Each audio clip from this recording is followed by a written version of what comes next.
Welcome to the IEP series on the IEP meeting, preparing and participating. My name is Jody Jones and I am a parent consultant at the Utah Parent Center. I am also the mother of children with disabilities. I'm also a licensed foster care provider, and so I get the opportunity to also work with them with their school, their education, and their IEPs when they're needed at times. So to begin with, I'm just going to do a short overview of evaluation and eligibility. The IEP team will have conducted some evaluations with the parents' consent, and upon receiving all the data and information, they will then review it and make a decision based on two primary criteria. Number one, the child needs to have one or more of the identified disability categories and also require the special education services and related services. If the child does do this, then they are eligible for special education. And for more information on the criteria and other workshop presentations, please contact the Utah Parent Center. This is a list of the 13 categories that your child can qualify for. What is special education? Special education is specially designed instruction at no cost to the parents to meet the unique needs of a child with a disability, including instruction that can take place at home, in a hospital, in an institution, or in other settings. And it also includes instruction in physical education. There's also related services, and related services can include like speech and language pathology, interpretation, psychology, nursing services. There's several areas, and transportation and such developmental, corrective, or other supportive services that are required to assist the child with a disability to benefit from special education is when those related services can come into place. So after we look at the assessment and the needs of the child, then we put all the information together, and they use what's called present level of academic performance, and from there they develop IEP goals. So we are going to talk about developing the IEP now. Do you guys know what IEP stands for? What's an IEP? Linda? Individualized Education Plan. It is. And it's also said an individualized education program. But when we get talking about it a lot of times with our team, we do call it a plan because it's a written plan. So, and it is developed and reviewed and revised in a team meeting. Some of the key elements of our individualized education program is that it guides the child's education, which is really important. We want to know where our child is going, where they are, where they're going to, the goals that they're going to be achieving. It helps determine the placement. There are several classrooms, and we can talk about the least restrictive environment a little bit later, but there's several areas or classrooms that a child can be placed in. It's written in a team meeting, and the team meeting does include the parents. And if there is an IEP that's already been made, it needs to be in effect at the beginning of each school year. For initial IEPs, a meeting to develop the IEP needs to be held within 30 days of determining that the child qualifies and is in need of special education. Now, sometimes you might hear the word IFSP instead of an IEP. Are you guys familiar with that? A little bit? If you had children that needed services from birth to their 3rd birthday, they will have possibly had an IFSP. Here's a little chart showing the difference between the two. An IFSP is an individualized family service plan, as opposed to your IEP, which is your individual education program. Here are some more key issues about your individualized education program. Before the services can be provided, it needs to be in effect. So the parents need to have signed, the meeting took place, and it needs to be implemented as soon as possible following the meeting. It needs to be accessible to the regular ed and the special education teachers and all others responsible for servicing that child. That's really important, because if your regular ed teacher doesn't have the goals or doesn't understand your child's needs, then they can't be met. one key part to this is when your child gets into like junior high and high school, you know, they have multiple teachers. So it's really important for the parents to take that IEP themselves even and get copies made and go ahead and give them to the teachers and ask them if they have any questions, because at your IEP team meeting, a lot of times every general ed teacher won't be able to attend. One is only required. And then the teachers and providers need to know their responsibilities that are in the IEP and any accommodations and modifications that need to be provided to that student. This is a cute little cue card, and it is preparing for the IEP meeting. These are important parent tips that are great for you to use. Number one, try to keep a file of all the important papers, and that would include assessments and evaluations that they give you. That would include copies of your child's IEP. Also, you can always ask to review the existing data. Know who will be attending the meeting. It's nice to know ahead of time so that you don't feel overwhelmed or caught off guard with people that might be at the meeting. And if you have information that would be helpful to the teachers or the team, make sure you bring it with you. If you've done independent doctor's evaluations or doctor's reports or any of that, please bring it. They definitely will look at it and consider it to help write your child's IEP. Write down your questions ahead of time. I love doing this. I always have lists and notes with me when I go to the doctor or anywhere I go. It's great to have those questions written down ahead of time. And also write down your priorities. Know what it is you want for your child.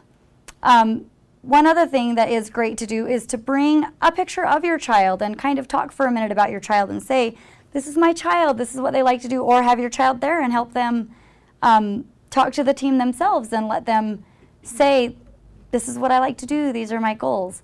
And then if you cannot make the meeting time, please let somebody know, because the meeting time for the IEP can definitely be renegotiated and rescheduled. It's important for you as the parent to be there because you have an important role. You're definitely part of the team and you have a lot of information and input that's important to them. So, what is a team partner? Who participates in the IEP? Do you guys know? I've given you some hints. Tell me who you think would be part of the IEP team. Parents. Absolutely. Parents are essential. The student, if they're old enough. The student, if they're old enough. That's great. And sometimes even a younger student can come, even for maybe the first 5 minutes, to say hi to everybody and, you know, let them really get a feel for this is a real child and a real person that we are, you know, developing goals for. Who else might be an essential part? An LEA? LEA. Can you tell us what an LEA is? Yes, it's actually somebody who's like the principal, the vice principal, or somebody from the district who can allocate funds.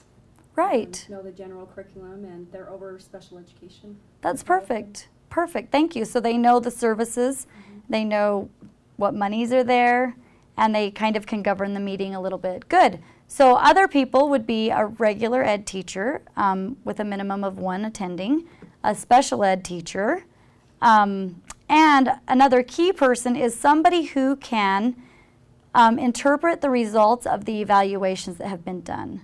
For instance, if the child psychologist has done some evaluations on your child, it's really important for that child psychologist or somebody else who is capable and able of interpreting those results, because it would be a little confusing at the meeting to have them say, well, your child has a low IQ, but not be able to tell you why, or you know what the information was based on. So members of the team, there are a couple important bits of information that you will want to know with this. Attendance is not necessary for instance, the speech teacher to be there if their part is not being discussed or revised, and if the parent has given consent and the team agrees ahead of time and in writing. Another team member can also be excused if they get the parents' consent, again, ahead of time in writing, and if they have submitted in writing their piece that would be important to that child's IEP. So a revision of goals or data on how the child is progressing and information that the parent or family or team might need to know. IEP development. Some really important things when you sit down to develop the IEP, remember to consider the child's strengths. You know, we want to always look at the child for their abilities, not just their disabilities. So consider the child's strengths. Always make sure as a parent that you are expressing any concerns that you might have.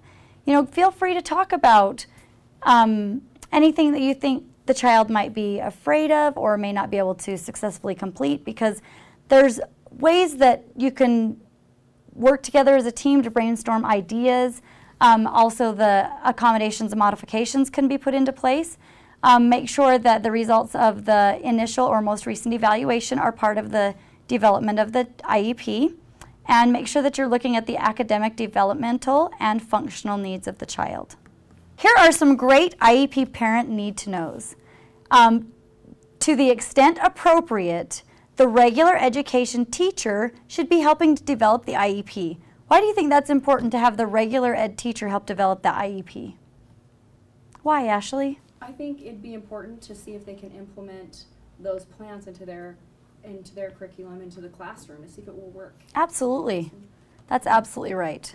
Okay, and parent and the school may agree that after the first annual IEP meeting, to amend or modify the IEP without having another meeting that school year. And reevaluations and IEP team meetings may be held at the same time. The IEP may be changed in a meeting or without a meeting and just be amended. They can write it and add amendment pages to the IEP if the parent and the team has agreed to that. And then the parent can ask for those amended pages. For example, my son started junior high, and I felt like it was not appropriate for him to have to shower.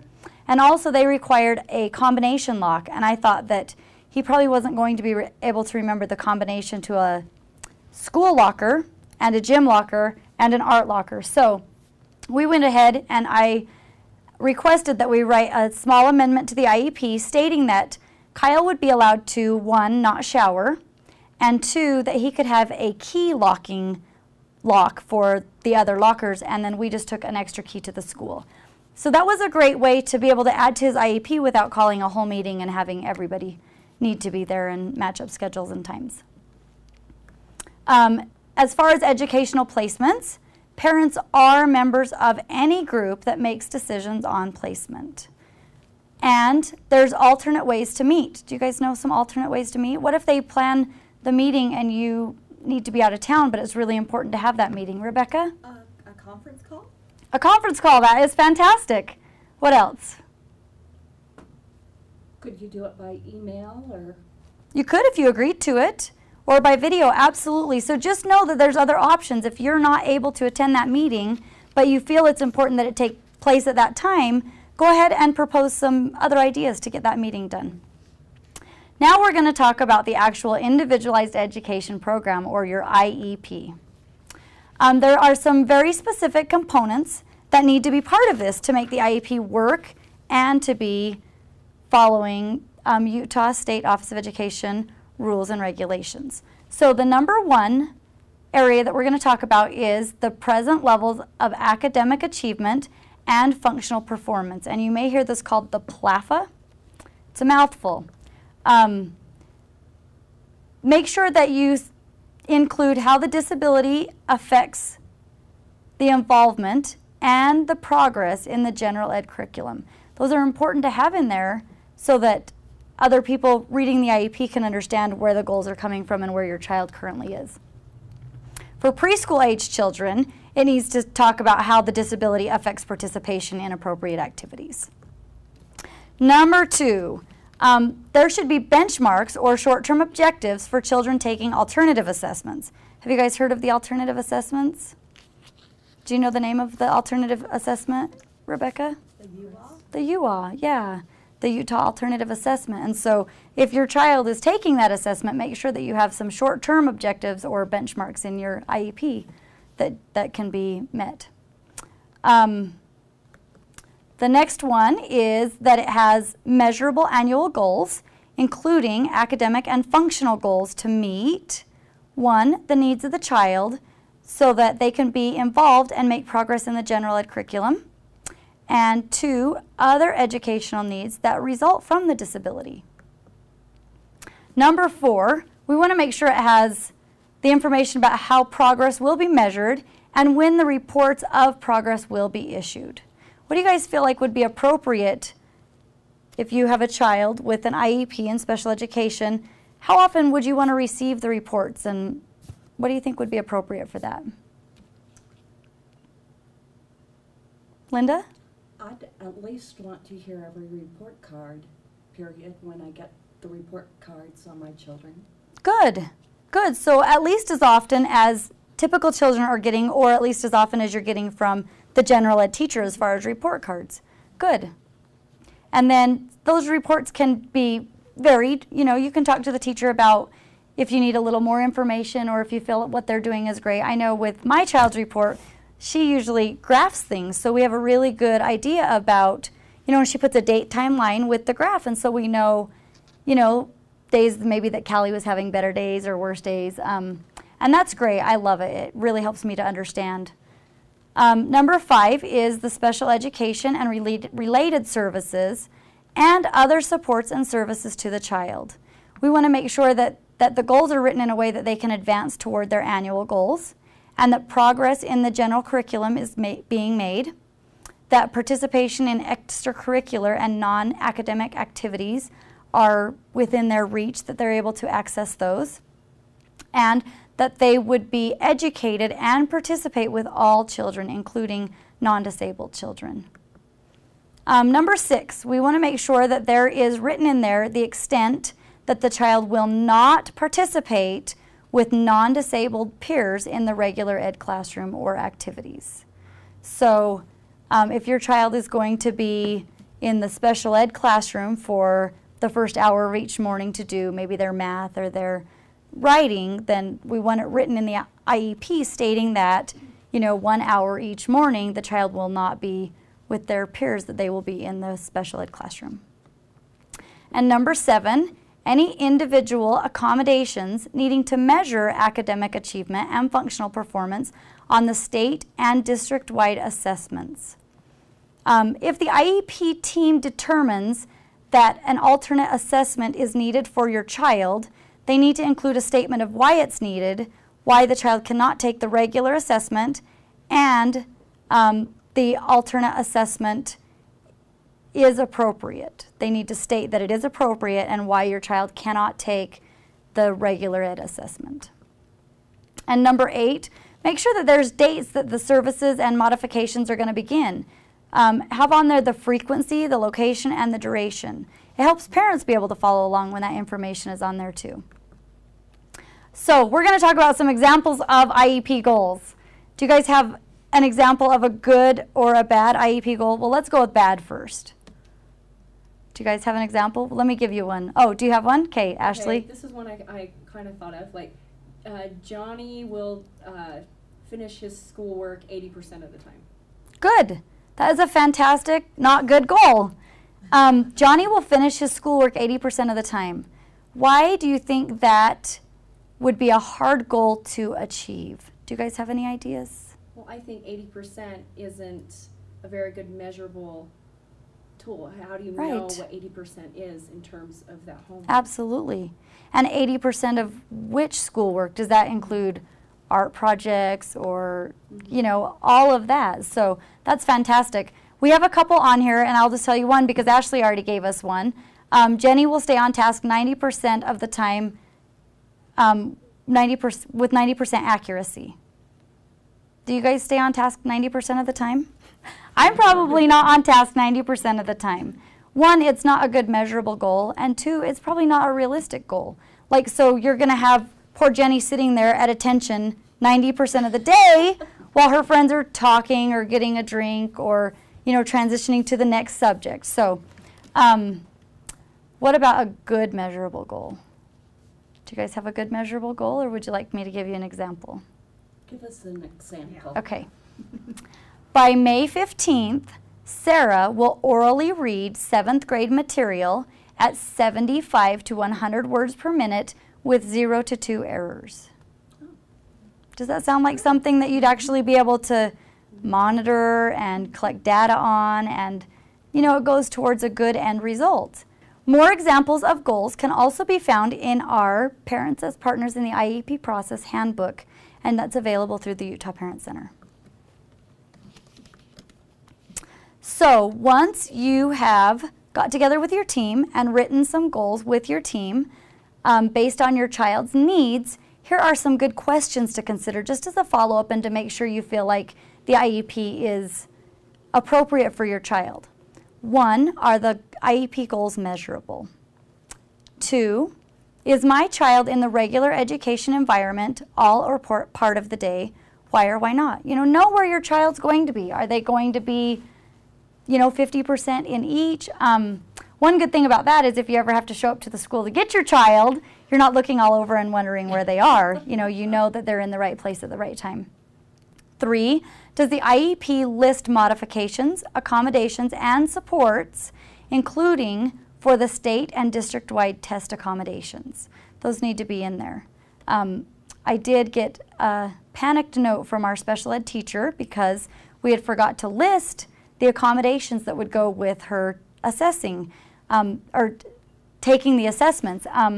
And so we went ahead and again just did an addendum to the IEP and added that she was allowed to have breaks and some treats and some other things that were appropriate to help her make it through the assessment.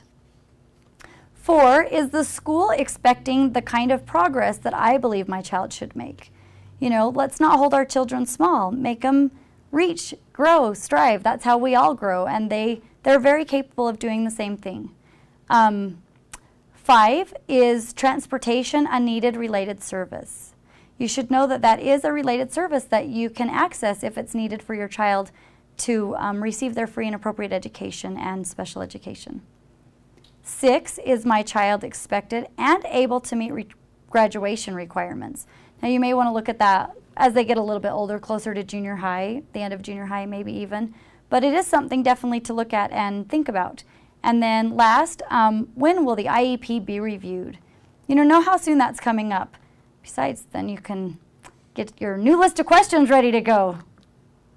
Here are a couple other things to consider looking at to see if your child might need them. Assistive technology, and let's talk about assistive technology. The device would be any piece of equipment or product system used to increase, maintain, or improve the functional capacities and capabilities of a child.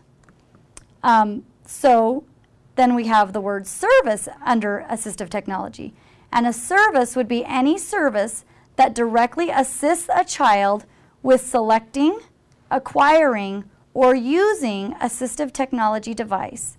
And the term can include evaluation, providing equipment, maintaining, customizing, or replacing the equipment, coordinating other therapies with assistive technology, training and technical assistance for the child, families, or others involved in a major life function of the child. The one exception to this would be any surgically implanted device like a cochlear implant. That is not covered under this. The school has no obligation to get your child any device that would be surgically implanted or to have to replace it should there be a problem.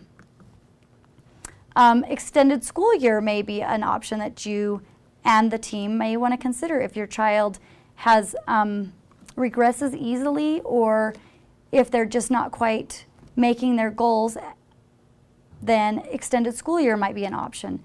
Extended school year is special education and related services that go beyond the normal school year in accordance with the IEP and at no cost to parents. It must be provided if services are necessary to ensure the provision of FAPE, which is your free and appropriate education, and services met state standards, not limited to categories of the disability or automatic limited time durations, and if it is in the IEP as the team determines it necessary. Next, we're going to talk about placement. Placement of your child is a very important part of their education. If they're not placed where they can be successful or happy, or if it's too overwhelming, or if it doesn't challenge them enough, they may not be able to grow to their full potential. So the guidelines state that we want to place the child in their least restrictive environment, and the definition of that would be to the maximum extent appropriate. Children with disabilities, including children in public or private institutions or other care facilities, are educated with children who are not disabled. Supplementary services are to be provided in conjunction with regular classroom placement. So the placement part of this is, one, made by a group of persons, including the parents, so your IEP team. Two, that it's in conformity with your LRE, your least restrictive environment. Three, that it's determined annually, so go ahead and look at it each year as you review your IEP to make sure that the placement is still appropriate. Four, that it's based on the IEP. And five, that it's as close to home as possible.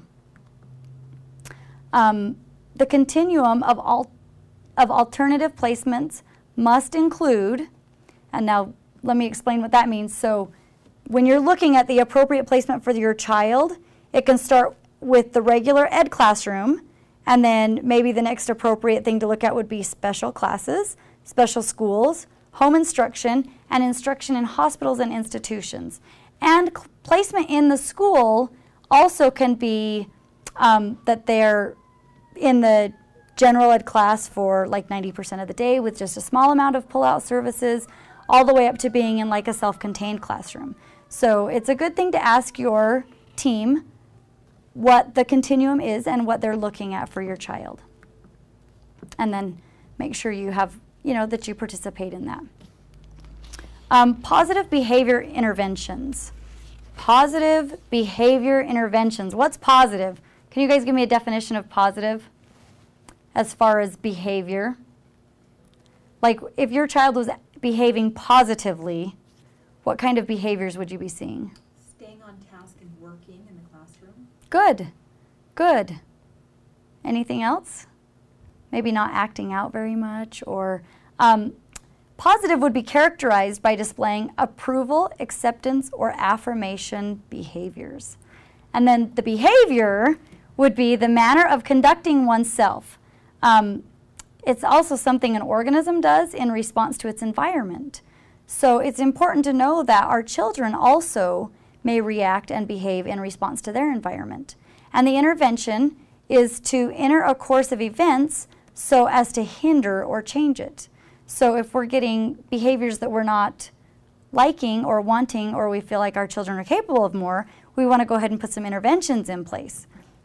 All right, if you have concerns with behaviors that your child might be manifesting in the school or showing, or the way that they're reacting and acting to things in school, there is an incredible assessment that the school staff can do for your child. It's called a functional behavioral assessment. And the functional behavioral assessment looks at the behavior of your child and why they do it and when they do it, and if there's something leading up to this behavior, so that they can then take all that information and put it together in a plan to help your child. The functional behavioral assessment would be a guide that would help drive the decision making on what to do to help your child. It would lead to strategies that help meet the child's needs. It's required when a child has been removed from their educational program for more than 10 days, and it also should be considered in any evaluation when behavior is a concern. So after they've done the functional behavioral assessment, they can put together what's called a behavioral intervention plan. In the behavioral intervention plan, we want some good, positive behavioral interventions. Do you guys have an idea of what some good, positive behavioral interventions might be? Rebecca? A token reward system. A token reward system, that works for a lot of kids, absolutely. Then they know when they're doing things right and good and on task. What else? Linda? Sometimes just going up to the student and patting them on the shoulder. Absolutely. A pat on the shoulder, sometimes a high five, or a special handshake, or some of those things are great. So positive is going to be characterized by displaying approval, acceptance, or an affirmation to the child's behavior. We want them to know when they're on the right track, and we want it to be something that they are starting to crave, the positive reinforcements, rather than having to act out to get negative reinforcements. And then the behavior is the manner of conducting oneself. So it's something an organism does in response to its environment. So we're going to look at the behavior of the child, and sometimes we can even head off their negative behaviors if we're paying attention to that child, and so we can look for the signs that something's coming. And a lot of times a positive intervention or a little high five or a, hey, you're doing great today, can head off their negative behavior. And of course, an intervention would be to enter a course of events to hinder or change maybe the upcoming negative behavior.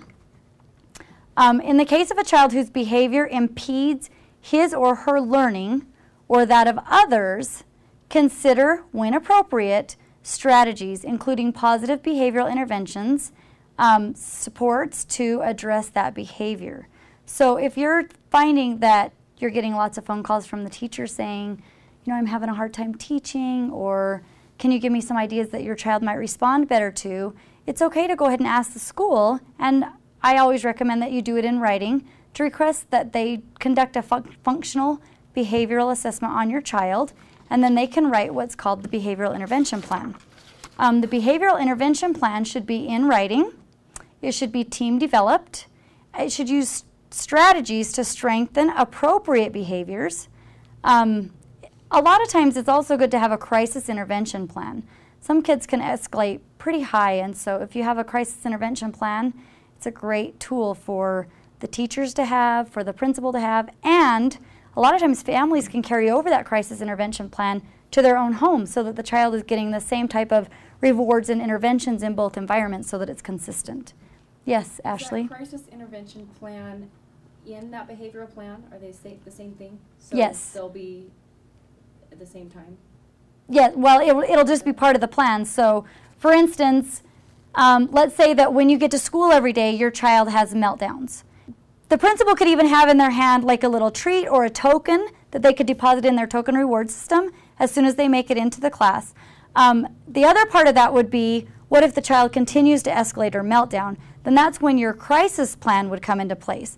You know, does the principal or does somebody have permission to kindly pick up your child and remove them so they're not hurting themselves or others? Or do we just get another teacher and we just stand around them so that they're not, you know, we can intervene if something more is starting to escalate. So we're going to have a plan that talks about some pre-steps, some precursor things that we can do to help prevent it, and then the crisis intervention plan will talk about if we get to that level, what are the steps we need to take now to help de-escalate or remove the child from the situation so that we can go on with the day.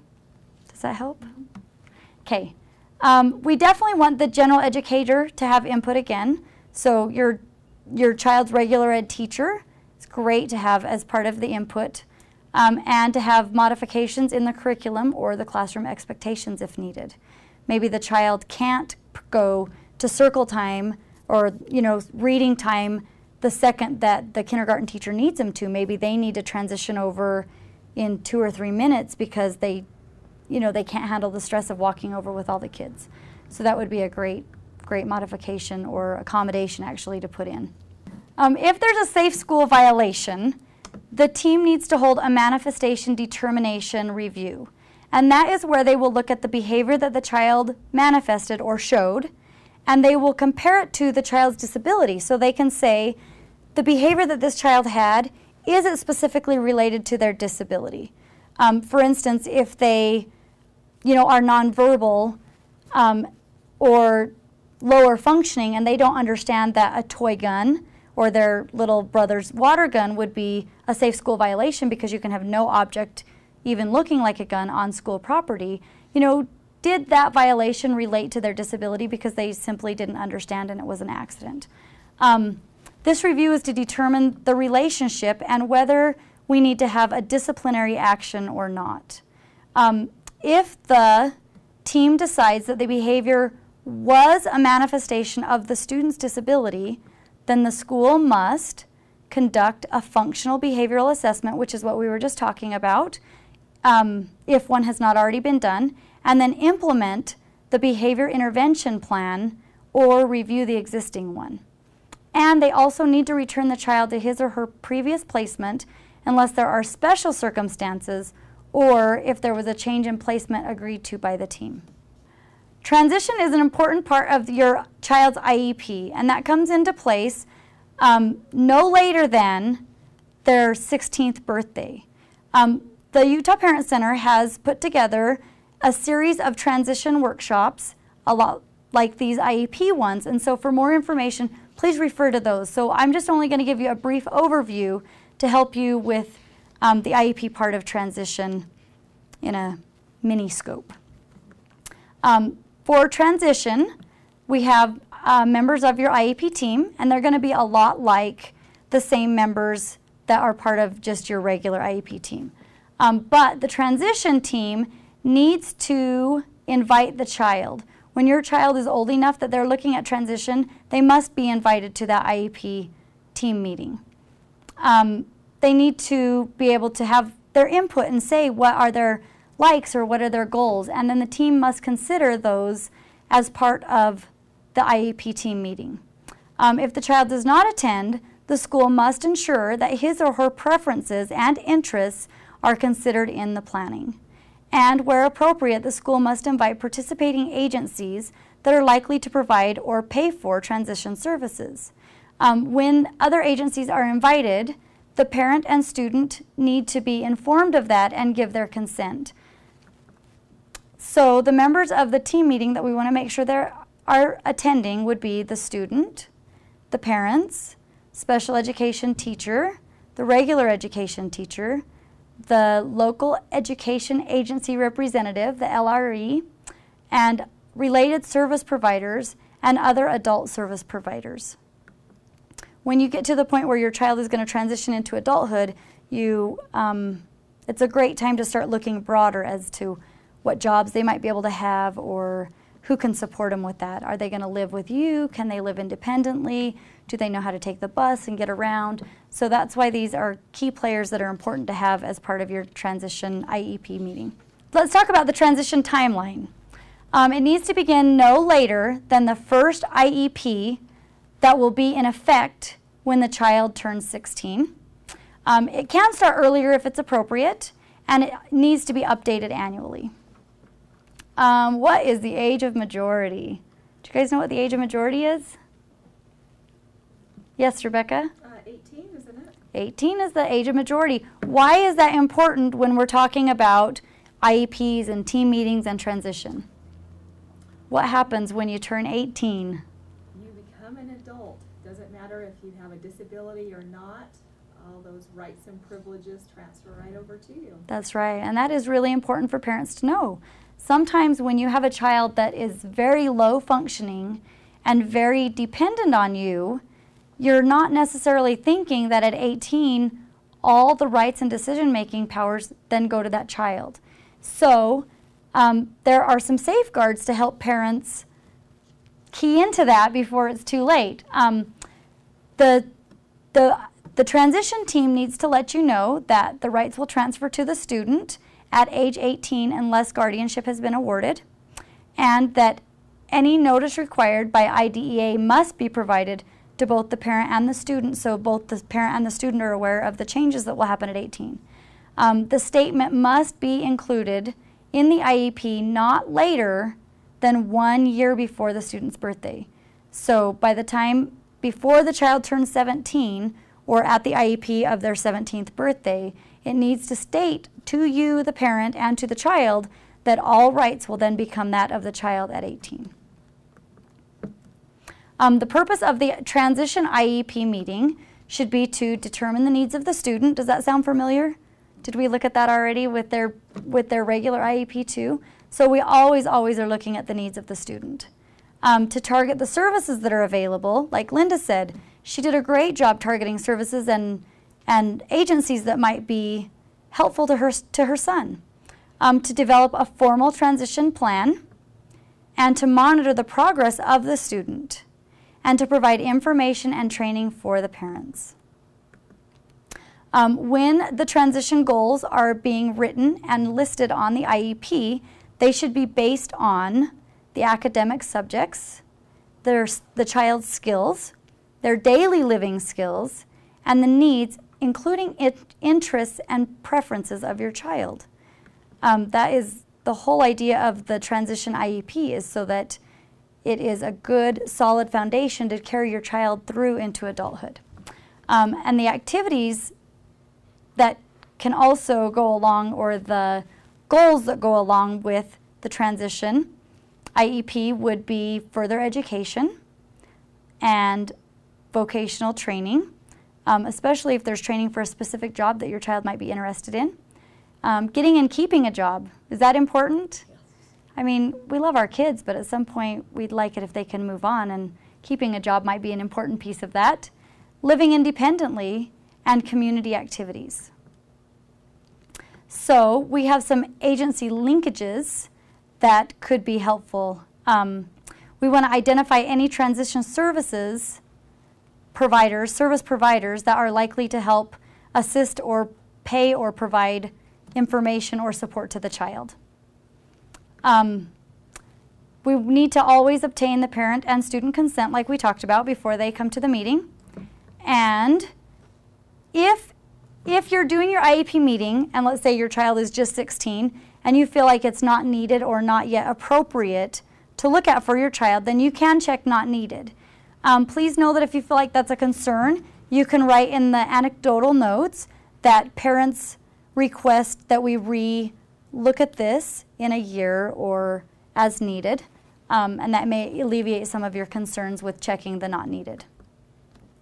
Additional information is to make sure that they have appropriate, measurable post-secondary goals that are based on the age-appropriate transition, assessments related to the post-secondary training or education, and post-secondary employment, as well as independent living skills where appropriate, and transition services including course of study designed to help the student reach the post-secondary goals. So do we have some continuing education that might be good for them, or would there be some college classes that would be good for them to achieve those goals? Another great piece to the transition IEP is called a summary of performance. I loved having this when my daughter graduated high school. My district actually called it an exit summary of performance. And what it is a list of what your child has accomplished, what their goals are, if they've taken any adult transition evaluations, then it's a summary of maybe the skills that they have or the skills they want to acquire. It's fantastic. So this summary of performance must contain a summary of their academic achievement and functional performance, and you've heard that a few times now, so it's important to have in all your IEPs, and recommendations on how to assist the student in meeting their post-secondary goals.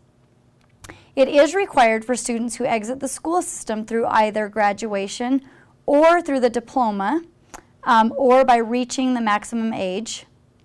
And for more information on this, again, please refer to our transition series or our workshop that we do through the Utah Parent Center. So we are to the point where the IEP has been developed based on evaluation, based on team decisions, and written based on the needs of the child, and implemented, and we've talked about transition, so you're done, right? Yay! No, we have to do some follow-up. We want to make sure as parents that things are happening and that our children are headed on the right track and being able to meet the goals that have been laid out for them. Please remember that the IEP is not etched in stone. It is not a permanent carved document that is unable to change. An IEP can be changed, and as a parent, you have a right to call an IEP team meeting if you feel like it's appropriate and needed. Or, better than that, you always have the right to go in and talk to the school, to the teachers, to the service providers, and just tell them your concerns and questions. And if it's too big, just to handle right then you guys can decide to call a team meeting.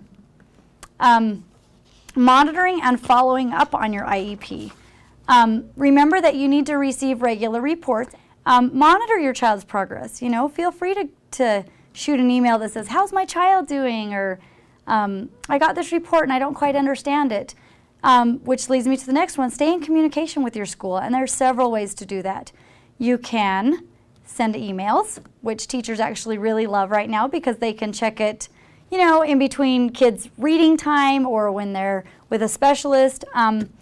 Their parents aren't showing up and interrupting the class. Another way that I have done for years with my children, I just take a spiral-bound notebook and we just send it back and forth, because then the teachers can write little comments, or this is what your child did today, or tomorrow's our field trip, don't forget to send a lunch, you know, any information like that. And then I can send information back.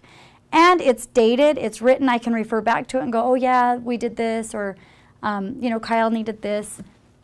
And then anticipate that the IEP is going to be reviewed yearly as a minimum, so that you can be ready for that. So you can, you know, have your questions and your notes ahead of time. You can make a difference. Our children are an important part of our lives, and we are an important part of their lives. You are absolutely a member of your child's IEP team. As John F. Kennedy said, some men see things as they really are and say, why? I dream of things that never were and say, why not?